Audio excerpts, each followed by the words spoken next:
함께 기도드리겠습니다. 하나님, 오늘도 생명을 채워주시는 하루를 주님과 보내게 하심을 감사드립니다. 채워주시는 생명과 은혜를 지혜롭게 사용하게 하옵소서. 구원의 소망이 저희 영혼에 가득 채워지게 하옵소서. 크신 은혜가 저희 주변 사람들에게 흐르게 하옵소서. 놀라운 생명력이 저희 가정에 풍성하게 일게 하옵소서. 끊임없는 역동감이 저희 삶의 터전과 일터에 있게 하옵소서.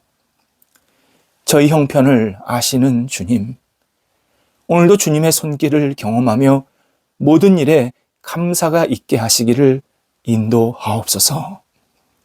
부끄러운 것, 모자란 것, 연약한 것 위에 성령의 역사가 임하여 주옵소서. 회복되고 차오르고 강건하도록 성령께서 친히 인도하여 주옵소서. 병상에 있는 사랑하는 환우들을 붙잡아 주옵소서. 하나님께서 사랑하시는 복된 분들이 오니 오늘도 주님의 손길로 어루만져 주셔서 회복의 능력이 나타나게 하시고 나아지게 하시고 조금씩 더 온전케 되는 놀라운 손길을 경험하게 하여 주옵소서. 하나님을 온전히 바라보실 때에 모든 환우들이 주님과 동행하게 하시고 영적으로 깨어서 주님을 붙잡게 하시고 어떤 시간에도 낭망하지 아니하도록 성령께서 온전히 주장하여 주옵소서. 희망을 갖고 하나님을 바라볼 때에 깊은 숨을 쉬게 하시고 하나님 앞에 다시 온전케 세워지는 놀라운 은혜의 역사, 기적의 역사가 우리 한 분 한 분 위에 가득 임하게 하여 주옵소서. 옆에서 기도하시는 가족들을 붙잡아 주셔서 하나님께서 믿음을 부어주시고 모든 여건들을 주장하여 주셔서 일을 감당하는데 어려움이 없게 하시고 안정되게 하시고 하나님 때문에 모두가 함께 기뻐하며 감사할 수 있는 복이 있도록 인도하여 주옵소서. 자녀들을 붙잡아 주옵소서. 저희 자녀들이 늘 예수님 안에서 신실하게 세워지기를 간절히 기도드립니다. 기도하는 자녀들, 예배하는 자녀들, 말씀에 붙잡힌 바 된 자녀들, 하나님께 모든 것을 내어 맡기는 자녀들이 되게 하옵소서.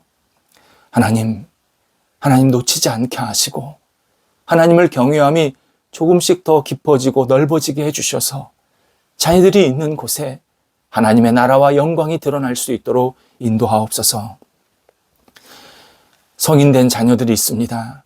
함께 하셔서 좋은 사람 만나게 하시고 좋은 일거리 직장들이 있게 하시고 또 하나님 앞에 쓰임받는 달란트를 마음껏 펼쳐나갈 수 있는 일거리가 있게 하여 주셔서 하나하나 순적하게 인도하심을 받아 이 땅에서 하나님의 능력으로 분복을 누릴 수 있도록 인도하여 주옵소서.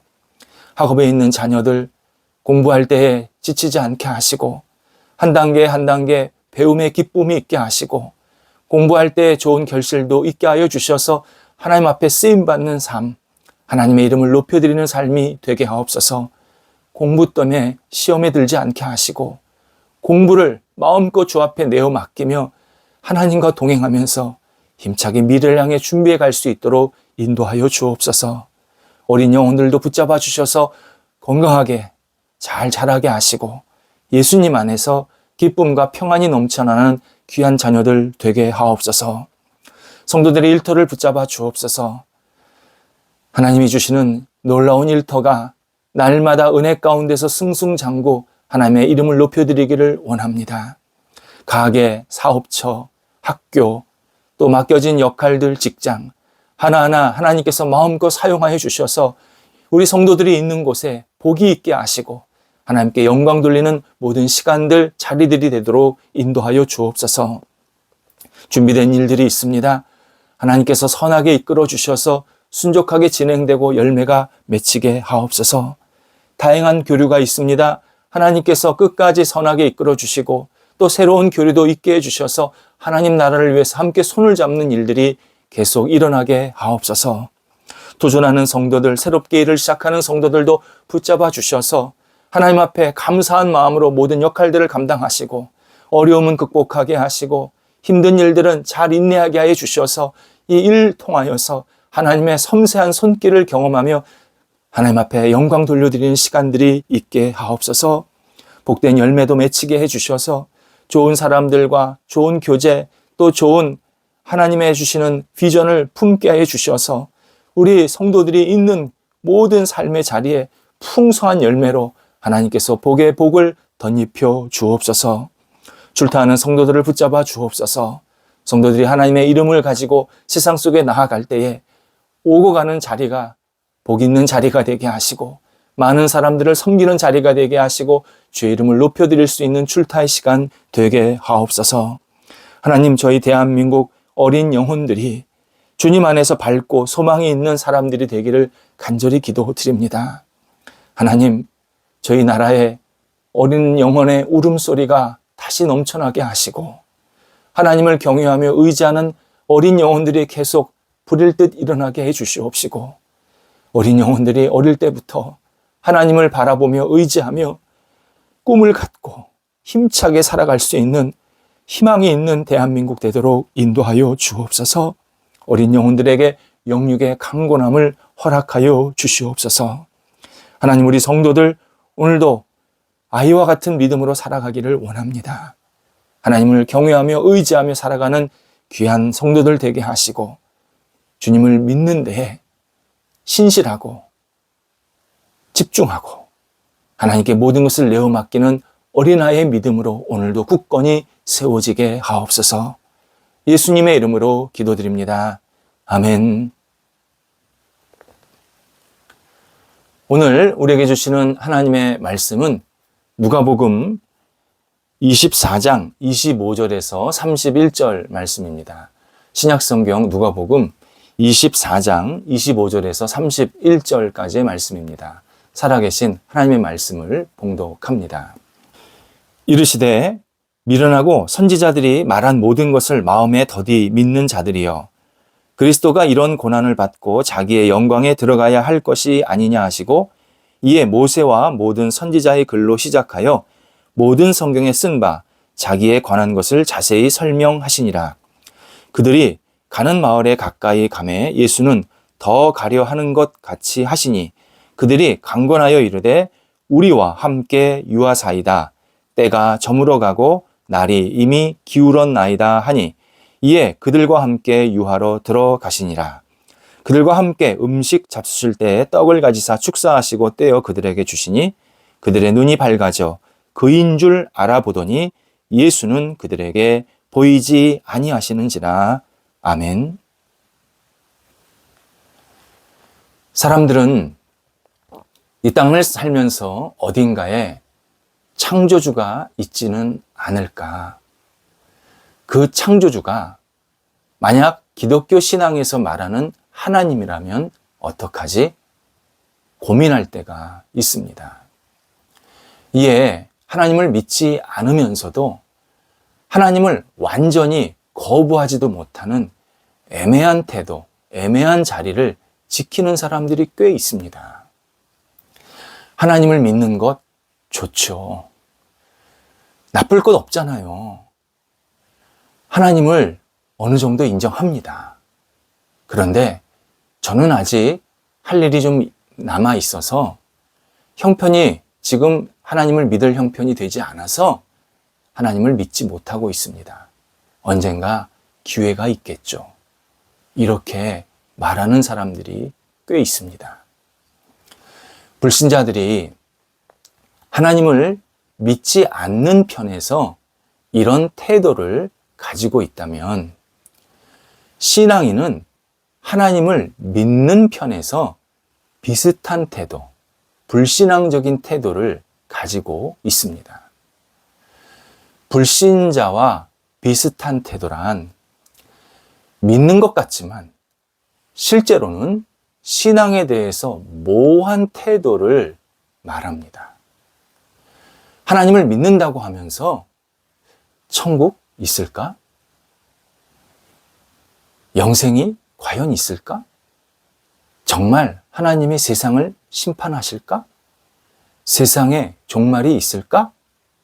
이렇게 의심하고 회의하는 사람들이 또 꽤 있습니다. 반대로 이런 회의감도 있습니다. 나름대로 신앙생활을 하고 있는데 하나님이 안 계시면 어떻게 하지? 천국이 없으면 어떻게 하지? 라고 정말 의외의 의심을 하는 사람들도 있습니다. 어느 경우든 이런 회의감들은 신앙생활 하면서 겉으로 보이는 신앙생활, 대충 하는 신앙생활, 헌신이나 열정 없는 허투루의 신앙생활이 될 때가 대부분입니다. 그리고 이러한 회의감은 내가 신앙생활을 계속하는 게 의미가 있는가? 천국이 정말 있다면 내가 그 천국에 갈 수 있을까?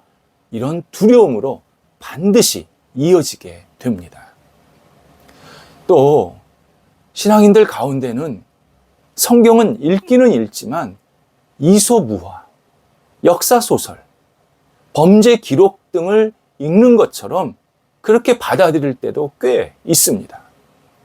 기도를 해보지만 소리가 동굴벽에 막 부딪혀서 메아리가 들리는 것처럼 결론 없는 넋두리를 내가 지금 하고 있다. 아무도 듣지 않는 메아리를 지금 내가 외치고 있다. 이렇게 생각하는 신앙인들도 있습니다.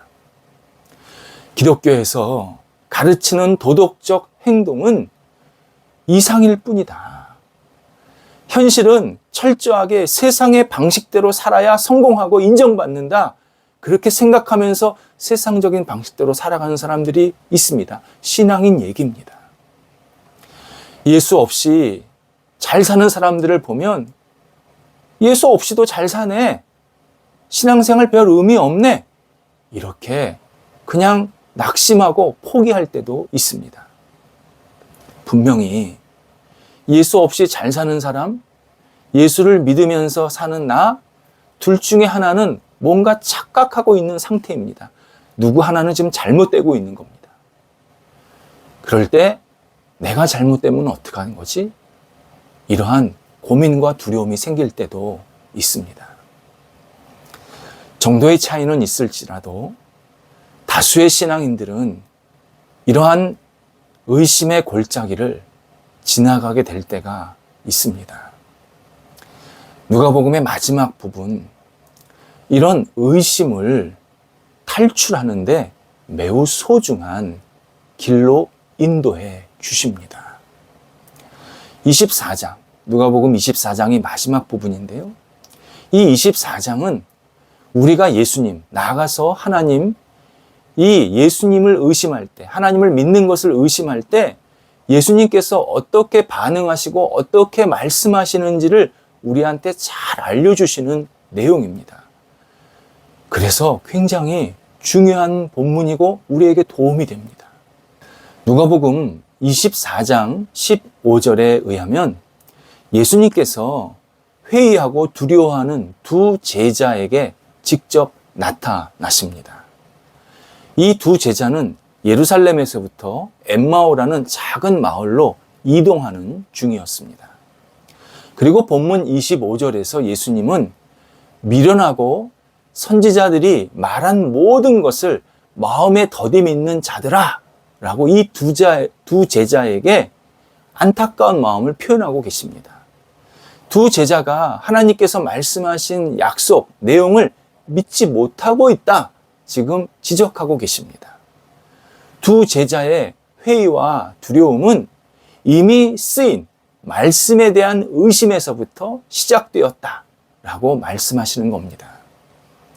이어서 예수님은 27절에서 모세와 선지자의 글을 시작하여서 구약 성경에서 구원자에 대해서 약속하시고 언급하시는 내용을 자세하게 풀어서 설명해 주십니다. 여기서 강조된 구문, 요 27절에서 강조된 내용이 자기에 관한 것, 자기에 관한 내용이라는 부분입니다. 예수님 당신에 관한 내용입니다. 예수님은 창세기서부터 예언서 끝까지 이르기까지 곧 구약 성경 전체 처음서부터 끝까지 예수님에 관한 내용으로 가득 채워져 있다라고 라고 말씀하시며 설명하십니다.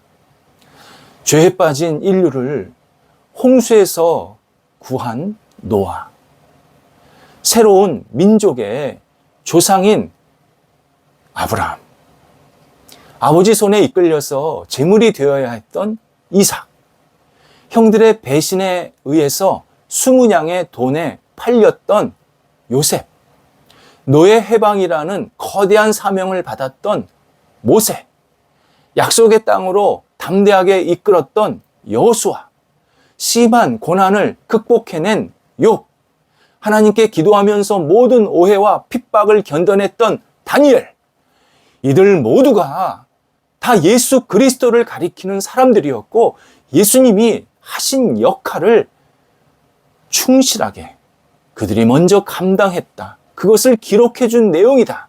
이렇게 설명해 주신 겁니다. 또 이사야 53장에서는 구원자가 상처받은 것은 인간의 악함 때문이다. 그분이 징계를 받음으로 인간은 평화를 누렸고 그분이 채찍, 매를 맞음으로 인간은 상처를 낳았다. 선지자 이사야가 전한 내용이 바로 나 예수 그리스도 구원자에 관한 내용이다. 설명해 주십니다. 이때 두 제자는 새롭게 진리를 깨닫게 됩니다. 마음이 뜨거워집니다. 이렇게 놀라운 말씀이 있었구나. 우리가 그동안 몰랐었구나. 예수님 앞에서 너무나도 감격하고 정말 이렇게 우리에게 설명해 주시는 분이 누구인가? 이분이 도대체 누군데 우리한테 이런 설명을 해주는가? 기쁨과 감사가 충만하게 되었습니다. 이전에 가졌던 회의, 두려움은 완전히 사라졌습니다. 본문에 그게 명확하게 교차돼서 나옵니다.